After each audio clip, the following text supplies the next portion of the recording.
대한민국 근현대사를 성경적 세계관으로 알리고 전하는 대한역사문화원의 한국 근현대사 바로알기 특강입니다. 자유를 위해 싸우다.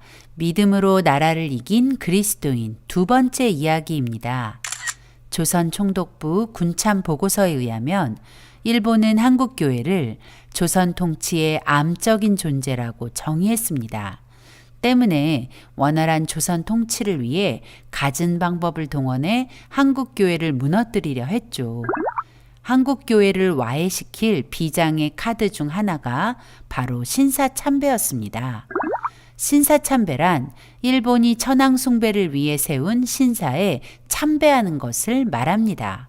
기독교인의 신앙 윤리로는 도저히 용납될 수 없는 일이었지만 일본은 신사참배가 국가적 의식이라고 강조하며 학생들을 동원하고 집에서도 심지어 교회에서도 일본 천황이 있는 동쪽을 향해 절을 하는 의식, 즉 궁성요배 또는 동방요배를 강요하기에 열을 올렸습니다.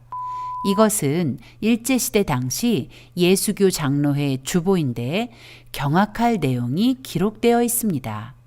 파란색 네모 부분을 자세히 보면 말씀과 찬양 이전에 모두가 일어서서 국가 봉창을 한 다음 궁성요배를 한다고 되어 있습니다. 정말이지 어처구니 없는 일이 벌어지고 있었던 것이죠. 조선 총독부의 신사참배 강요는 1931년 만주 침략 이후 강화되었고 1937년 중일전쟁 이후 전시체제에 접어들면서 더 적극적으로 강요되었습니다. 조선 총독부는 모든 종교는 최고의 신인 천황 아래서만 자유롭게 활동할 수 있다라고 외치며 더 강력히 신사참배를 강요했습니다. 만약 일제의 지시에 따르지 않으면 체포되고 무시무시한 고문을 받아야 했습니다. 신사참배를 반대하는 교회를 불태우고 신사참배를 거부하는 사람들을 고문하며 취조했습니다. 얼굴에 한지를 씌워 뜨거운 물을 붓고 인두로 살을 지지고 몽둥이로 때리는 등 견디기 힘든 고문을 가했습니다. 여자들에게는 수치스런 고문도 서슴지 않았습니다. 사람을 좁은 형틀에 가두어 차라리 죽음을 바랄 만큼 고통을 가하기도 했죠. 이런 끔찍한 고문으로 많은 교회와 성도들이 신사참배 앞에 무릎을 꿇게 되는 안타까운 일이 벌어지게 된 것입니다. 일제시대의 한국교회는 약 3,000개 정도였습니다. 그중 신사참배를 완강히 거부하다가 문을 닫게 된 교회는 200개 정도뿐이라고 합니다. 장로교회의 23개 노회 중 17개의 노회가 신사참배를 결의할 정도로 많은 교회가 무너지고 있었습니다. 이 사진은 1938년 9월 12일자 조선일보에 실린 사진인데 조선 예수교 장로회 총회 임원들이 1938년 9월 10일 제27회 총회에서 신사참배를 결의한 뒤 단체로 평양 신사를 찾아가 허리를 숙여 절하고 있는 수치스러운 배도의 장면입니다. 장로교회뿐 아니라 감리교회도 2년 앞선 1936년 신사참배를 결의했고 침례교를 제외한 모든 교단이 다 신사참배를 결의해 배도의 죄를 지었습니다. 천주교는 어땠을까요? 1936년 교황청의 훈령에 따라 신사참배를 승인했습니다. 일제시대 당시 기독교인은 약 20만에서 22만, 많게는 30만 명 정도까지 보기도 합니다. 그중 신사참배를 거부하다가 감옥에 갇힌 성도는 2,000명 정도였습니다. 그만큼 신사참배 강요에 항복한 사람들이 많았다는 것이죠. 더구나 그 2,000명 중에서도 동방요배는 국가적 예우라고 여겨 동참한 기독교인이 적지 않았고 신사참배와 동방요배를 완강히 거부하다가 순교한 순교자는 50명 미만이었다고 합니다. 3.1운동 당시 한국교회 저력을 경험한 일본은 신사참배로 인한 한국교회의 반발이 극심할 것이라 예상했던 것 같습니다. 그래서 만약 기독교 지도자들이 아주 강력하게 반발한다면 조선에서는 신사참배를 강요하지 말자는 결의를 이미 했었다고 합니다. 그러나 장로교회를 비롯한 거의 모든 기독교 교단이 신사참배는 신앙의 문제가 아닌 국가적 예식이라는 조선 총독부의 거짓 회유에 넘어가 너무 쉽게 항복을 해버린 것이죠. 아마도 일본이 더 놀라지 않았을까요? 한국교회가 신사참배에 끝까지 저항하지 않으므로 스스로 신사참배라는 종의 멍에를 짊어진 셈이 되었습니다. 일본은 천황을 유일신으로 섬기며 천황이 온 세계로부터 존경과 숭배를 받아야 한다고 믿었습니다. 그래서 천황이 지배하는 세상을 만들기 위해 전 세계를 정복하려 했습니다. 신사참배는 온 세상을 천황을 숭배하는 세상으로 만들기 위한 일본의 전략이었고, 한국교회가 신사참배를 용납했다는 것은 명백히 배도의 죄를 범한 것이었습니다. 하지만 일제의 지독한 고문과 핍박이 아무리 거세도, 그리고 많은 교회와 성도가 신사참배의 죄에 빠져가는 중에도 나는 하나님을 배신하는 신사참배를 할 수 없다며 강력하게 저항한 이들이 있었습니다. 바로 하나님이 주목하시는 믿음의 사람들이었죠. 지금부터 신사참배를 끝까지 거부하고 신앙을 지켜 믿음으로 일본을 이긴 사람들을 만나보겠습니다. 박봉진 목사님은 신사참배를 거부하다가 순교한 성결교단 최초의 순교자이십니다. 박 목사님을 떠올리면 가장 먼저 떠오르는 말은 바로 예수 밑에 천황입니다. 박봉진 목사님은 철원에서 목회를 하던 중 신사참배를 거부해 투옥되었습니다. 일본 경찰이 박 목사님에게 신사참배를 거부하는 이유를 물었습니다. 박 목사님은 그 질문에 이렇게 답했습니다. 하나님 외에 참 신이 없다고 믿기 때문에 신사에 절할 수 없다. 일본 경찰은 다시 질문합니다. 천황이 높으냐, 예수가 높으냐? 박봉진 목사님은 한치의 주저함도 없이 단호하게 대답했습니다. 황도도 하나님이 만든 사람일 뿐이다.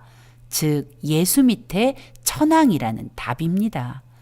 오직 만왕의 왕은 우리 주님뿐이다 라는 멋진 고백이죠. 박봉진 목사님은 그렇게 끝까지 믿음을 포기하지 않았고 1943년 8월 15일 순교의 잔을 받았습니다. 다음은 일사각오라는 다큐 영화로 기독교인이 아닌 사람들에게도 많이 알려진 주기철 목사님이십니다. 주기철 목사님은 1926년 조선 예수교 장로의 신학교를 졸업하고 부산 초량교회, 마산 문창교회를 거쳐 1936년부터 평양 산정현교회를 담임했습니다. 이 무렵 일제는 신사참배를 강요하며 한국교회 핍박에 박차를 가했죠. 주기철 목사님은 1938년 4월 신사참배를 반대하다가 1차 검속으로 일경에 체포되셨고 10년형을 선고받았으나 6월에 풀려났습니다. 그러나 2달 뒤 8월 제2차 검속으로 체포되었다가 다시 1939년 1월 풀려났습니다. 사실 이 2차 검속은 장로의 총회의 신사참배 결의를 통과시키기 위한 일본의 사전 검속이었습니다. 같은 해 10월에는 제3차 검속에 체포되었다가 풀려나기도 했습니다. 그리고 1939년 12월 19일 불법 총회로 결의된 조선 예수교 장로회의 평양 노회로부터 신사참배 결의에 따르지 않는다는 이유로 파면을 선고받았습니다. 그 참담한 소식이 1939년 12월 20일자 매일신보에 고스란히 실렸습니다. 문제의 목사는 파면하고 신사참배를 실현하기로 했다. 진리인 성경을 기준으로 볼 때 목숨을 걸고 우상 숭배를 거부한 의로운 사람에게 벌을 준다는 것은 도저히 이해할 수 없는 일입니다. 더 안타깝고 민망한 것은 한국교회가 이 일을 바로잡는데 너무 오랜 시간이 걸렸다는 것입니다. 해방이 되고 대한민국 건국이 된 후에도 주기철 목사님에 대한 복권은 진행되지 않았고 1997년이 되어서야 예장통합 서울 동로회에서 주기철 목사님의 목사직 복권을 선언했고 2006년 예장통합 평양노회와 장신대에서 주 목사님의 복적을 선포했습니다. 그리고 2015년 예장합동과 총신대에서 주기철 목사님의 목사직 복권을 선포하고 평양신학교 복적이 선포되었습니다.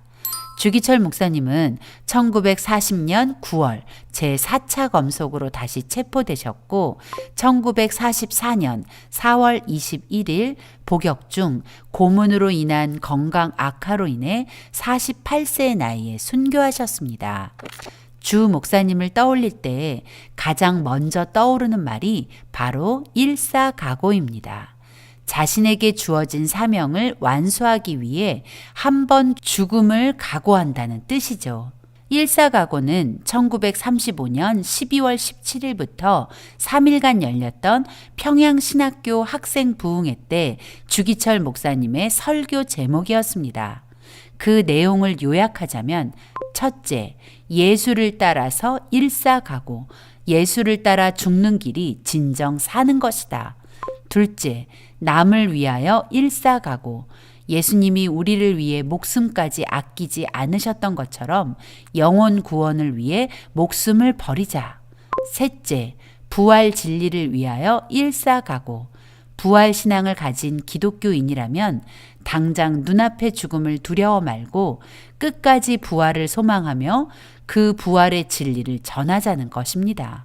주기철 목사님은 당신의 설교처럼 일사각오의 정신으로 평생을 사셨습니다. 주님을 위하여 10번 죽어도 좋지만 주님을 버리고 내가 100년, 1000년 산들 그것이 무슨 삶이리요. 오직 일사각오 뿐이오니 이 목숨 아끼다가 우리 주님 욕되지 않게 사망 권세에서 나를 이기게 하여 주옵소서. 이제 최건능 목사님을 만나봅니다. 최건능 목사님은 예수천당 불신지옥을 외치며 평양의 새벽을 깨웠던 복음의 확성기였습니다. 본명은 최봉석, 평양이 다 아는 한량이었죠. 술이나 먹고 여자들이나 쫓아다니고 사람들에게 행패나 부리던 최봉석은 주님이 주신 권능으로 사는 사람이라는 의미로 최건능이라는 새 이름을 얻었습니다. 최건능 목사님은 40대 중반의 늦은 나이에 신학교를 졸업하고 만주로 파송을 받아 12년 동안 만주에서 복음을 전하며 28개의 교회를 세웠습니다. 구령의 열정이 넘치는 목회자였습니다. 12년 동안의 만주 사역을 마치고 1926년 평양에 돌아온 최봉성 목사님은 매일 새벽 4시 평양 시내를 돌며 예수천당 불신지옥을 외치며 복음을 전했다고 합니다. 예수님을 믿으면 천국에 가고 예수님을 믿지 않으면 지옥에 간다는 정확한 복음을 외치던 최건능 목사님에게 신사참배란 절대 용납할 수 없는 죄였습니다. 1938년 장로교 총회가 신사참배를 결의하자 총회는 사탄의 회로 전락했다며 강력히 반대했고 그 일로 일경에 체포되어 1939년 5월 15일 70세에 6년의 긴 옥고가 시작되었습니다. 일제가 씌운 최 목사님의 죄목은 첫째, 항일사상 선동 국채문란, 둘째, 일본 천황 무시하고 하나님을 높이는 자, 그리고 마지막으로 선교사를 통한 미국 비밀 공작원이었습니다. 투옥된 최건능 목사님은 신사참배를 하라며 매질하는 일본 순사에게 내 몸에는 예수로 꽉 차 있어서 나를 때리면 내 몸에서 예수가 나옵니다. 라고 말했다고 합니다. 우리 속엔 무엇이 가득 차 있을까요? 우리의 답도 최건능 목사님과 같기를 바랍니다. 최 목사님은 옥중에서 40일 금식 기도에 돌입했습니다. 40일 금식을 마치고 병보석으로 풀려났으나 5일 후인 1944년 4월 15일 그의 나이 75세에 하나님의 부름을 받았습니다. 일제시대 당시에는 일본 천황을 무시한 것이 죄가 되었겠지만 천국에서는 큰 상을 받는 일이라는 것을 알았기에 최 목사님은 장차 올 영광을 위해 기꺼이 목숨을 내놓으셨습니다. 천국을 소망하며 기꺼이 목숨을 내놓으셨던 순교자. 신사참배의 부당함을 일본에 끈질기게 외치다 순교한 박관준 장로님이십니다. 1938년 9월 10일 평양 서문박교회에서 모인 장로교 제27회 총회에서 신사참배가 가결되자 박 장로님은 너무 답답하여 조선 총독부 미나미 총독을 찾아가 결판을 내려고 13번이나 면담을 신청했지만 거절당했습니다. 박 장로님은 총독과의 만남이 거절당하자 미나미 총독에게 신사참배를 강요하면 성경에 기록된 대로 흉년 같은 저주가 임한다는 경고문을 보내기도 했습니다. 거기에서 멈추지 않고 1939년 3월 24일 보성여학교 교사였던 안희숙 선생과 일본 신학교에 재학 중인 자신의 아들 박영창과 함께 제74회 일본 제국의회에 방청객으로 가장에 들어가 2층 방청석에 앉아 있다가 신종교 법안이 심의되는 1시 48분경 성명서 뭉치를 뿌리며 일본말로 나는 여호와 하나님의 사명자이다 라고 외쳤습니다. 순간 일본 국회는 순식간에 난장판이 되었고 박 장로님과 안희숙 선생 그리고 박영창이 모두 체포되었고 평양 감옥으로 이송되어 약 6년의 옥고를 치르다가 1945년 3월 13일 순교하셨습니다. 박관준 장로님은 눈앞에 보이는 고통보다 하나님의 마음에 관심을 기울인 분이셨습니다. 사람의 삶이 주를 위한 삶이어야 온전하다는 것을 외치며 본인도 그렇게 살다가 예수님을 위해 기꺼이 순교한 것입니다. 박 장로님이 남긴 한시 하나를 소개하며 박관준 장로님의 이야기를 마무리하려고 합니다. 인생 유일사 하불 사어사 군독 사어사 천추 사불사 시레 사불사 생락 불여사 야소이 아사 아위 야소사. 뜻은 이렇습니다. 사람은 누구든지 한 번 죽는 일이 있는데 어찌 죽지 아니할 사람이 있겠는가? 그대가 죽을 때에 올바로만 죽으면 그 죽음은 죽음이 아니고 천추의 영원한 생명이다. 죽을 때에 죽지 않는다면 비록 살아서 낙을 누린다고 해도 죽음만 갖지 못할 것이다. 그 생명은 값이 없다. 예수님이 날 위해 죽으셨으니 나도 예수님을 위해 죽겠노라. 이제 제주도의 복음을 처음으로 전한 목회자 이기풍 목사님을 만나봅니다. 평양 장대현 교회가 파송한 첫 번째 선교사였고 신사참배를 강요하는 일제 총구 앞에서 나는 죽어도 일본 귀신에게 절할 수 없다. 너희가 지금 총을 쏘아 날 죽인다 해도 나는 하나님 외에 다른 신을 절대로 섬기지 않겠다며 믿음을 지키셨습니다. 이기풍 목사님은 그렇게 주님을 위해 끝까지 신사참배를 거부하다가 1942년 6월 20일 순교하셨습니다. 3.1운동 때 33인 민족 대표 중 한 사람이기도 한 신석구 목사님이십니다. 신 목사님은 신사참배 거부로 체포되어 재판을 받던 중 일본 검사가 감옥에서 풀려나도 독립운동을 할 것이냐고 질문했습니다. 그러자 신 목사님은 검사에게 추리 독립이라고 담대히 대답했습니다. 독립이 될 것이라 생각하며 나는 그날까지 헌신할 것이다. 신 목사님은 살아계신 하나님을 믿었기에 우리의 목숨을 거둘지언정 영혼을 책임지지 못하는 일본의 관리를 두려워하지 않고 우리의 영혼을 천국에도 지옥에도 보내실 수 있는 하나님이 기뻐하실 선택을 한 것이죠. 신석구 목사님은 해방 후 감옥에서 풀려나셨지만 북한이 공산화되는 과정에서 또 다른 적그리스도 세력, 공산주의자에 의해 무참하게 학살당하며 순교의 잔을 받으셨습니다. 장로교의 대부분의 노예가 신사참배를 결의할 때 신사참배를 반대하는 결의를 했던 경남노예가 있었습니다. 그런 결정을 이끌어간 지도자가 당시 경남노예 노회장 최상림 목사님이었습니다. 최 목사님은 일본 경찰이 지켜보는 가운데 용감하게 신사참배를 반대한다고 선언했고 결국 그 일로 체포되어 평양 감옥에 수감되셨다가 모진 고문에 몸이 상하여 1945년 5월 6일 순교하십니다.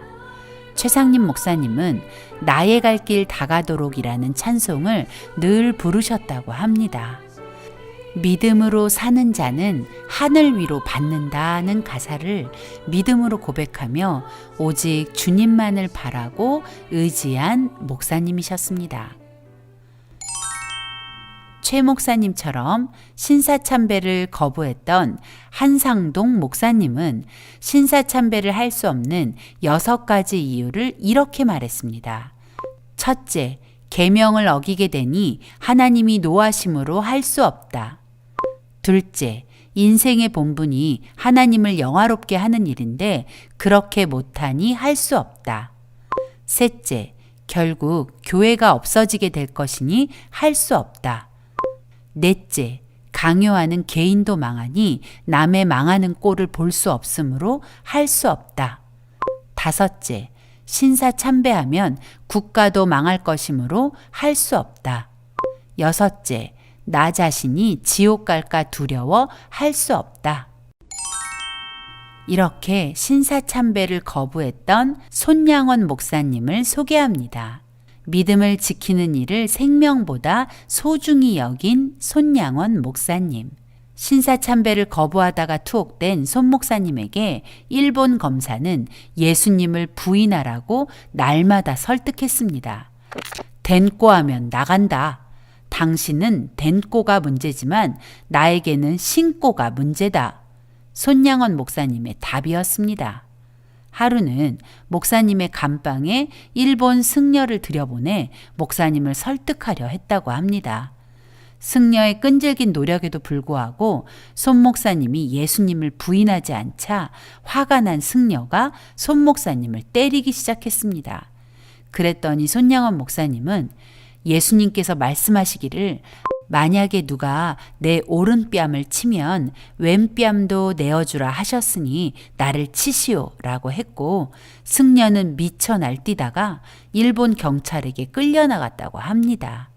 해방 후 손양원 목사님은 자유의 몸이 되셨습니다. 그러나 목사님은 곧 공산주의자들에게도 위협을 받게 됐죠. 두 아들을 공산주의자들에게 이르면서도 하나님을 믿는 믿음을 포기하지 않으셨던 목사님. 손양원 목사님은 1950년 9월 28일 6.25 발발 후 빼앗겼던 서울을 수복한 그날 하나님이 없다고 말하는 공산주의를 반대하다가 순교하셨습니다. 죽으면 죽으리라는 믿음으로 일본을 넘어선 안희숙 사모님을 소개합니다. 참고로 그녀는 당시 미혼이었습니다. 박간준 장로님이 일본 국회에서 신사참배의 부당함을 외칠 때 그곳에 함께했던 사람이 안희숙 선생입니다. 안희숙 선생은 교사를 하던 학교에 사직서를 내고 이 거룩한 거사에 동참했다가 체포되어 평양으로 이송되었고 6년간의 옥고를 치르게 됩니다. 평양 감옥의 열악한 환경으로 눈의 병을 얻은 안희숙 선생은 면회온 어머니께 눈에 병이 생겨 고통스럽다는 이야기를 했습니다. 여느 어머니들 같으면 딸의 아픔을 보며 울거나 위로를 건네는 것이 당연할 텐데 안희숙 선생의 어머니는 딸에게 이렇게 말했다고 합니다. 얘, 너 왜 눈을 위해 염려하니? 네가 네 생명을 주님께 바쳤을 때 넌 네 눈은 같이 바치지 않았느냐? 어머니의 말을 들은 안희숙 선생도 아무렴요. 눈도 바치고 모든 것 다 바쳤어요. 어머니 알았어요. 라고 답했습니다. 어머니는 다시 주님께 일단 드렸으면 주님의 것이지 네 것이 아닐 게 아니냐? 라고 했다고 합니다. 안희숙 선생은 1945년 8월 17일에 사형이 집행될 예정이었습니다. 그런데 1945년 8월 15일 해방이 되고 17일 사형을 몇 시간 앞둔 그녀는 사형이 아닌 극적인 구원을 받고 자유를 찾았습니다. 하나님은 하나님을 위해 모든 것을 드리는 사람들을 구원하시는 멋진 분이십니다. 마지막으로 브루스 헌트 선교사님을 소개합니다. 브루스 헌트 선교사님은 1903년 평양에서 태어난 선교사 자녀였습니다. 부모님의 뒤를 이어 오직 하나님의 말씀에 순종하는 선교사로 조선의 성도들을 깨웠던 분입니다. 브루스 헌트 선교사님은 신사참배는 우상숭배이고 결코 성경적이지 않다라고 담대히 외치다가 1941년 체포되어 투옥되었고 그 다음 해인 1942년에 미국으로 강제 송환되었습니다. 그리고 해방 후 대한민국으로 다시 오셨죠. 얼마든지 피할 수 있는 고난의 길을 피하지 않고 죄와 담대히 싸운 선교사님의 그 희생은 대한민국이 위기에 처한 상황에서 회개를 촉구하는 소재가 되기도 했습니다. 인천 상륙작전을 앞두고 부산 초량교회에서 열린 2주간의 구국기도회에 회개의 불이 붙게 된 것이 브루스 헌트 선교사님의 신사참배 거부에 관한 이야기였고 그 이야기를 들은 모든 사람이 지난날 한국교회가 저지른 신사참배의 죄악을 회개하는 놀라운 사건으로 일어났던 것입니다. 이 사진 속 사람들은 신사참배를 거부해 투옥되었다가 해방과 함께 평양 감옥에서 풀려난 믿음의 사람들입니다. 이들은 8월 17일 출소하여 순교자 주기철 목사님의 사택으로 모여 자신들을 구원하신 하나님께 감사하며 이 사진을 남겼습니다. 이분들이 바로 믿음으로 나라를 이긴 그 사람들입니다. 다니엘서 7장 22절을 함께 읽어볼까요? 옛적부터 항상 계신 자가 와서 지극히 높으신 자의 성도를 위해 신원하셨고 때가 이름에 성도가 나라를 얻었더라.